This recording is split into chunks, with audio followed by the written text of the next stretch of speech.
এবার বিশ্ববিদ্যালয়ে আগুন। কক্সবাজার ইন্টারন্যাশনাল ইউনিভার্সিটিতে অগ্নিকাণ্ডের ঘটনা ঘটেছে শনিবার রাত 8:12 দিকে শহরের কলাতলী মোড়ে অবস্থিত এই বেসরকারি বিশ্ববিদ্যালয়ে আগুন লাগে।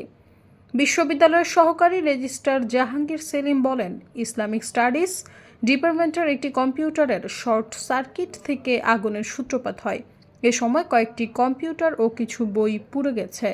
তিনি আরও বলেন, খবর পেয়ে কক্সবাজার ফায়ার সার্ভিস ও সিভিল ডিফেন্সের একাধিক ইউনিট ঘটনাস্থলে পৌঁছে রাত 9টা নাগাদ তারা আগুন পুরোপুরি নিয়ন্ত্রণে নিয়ে আসে।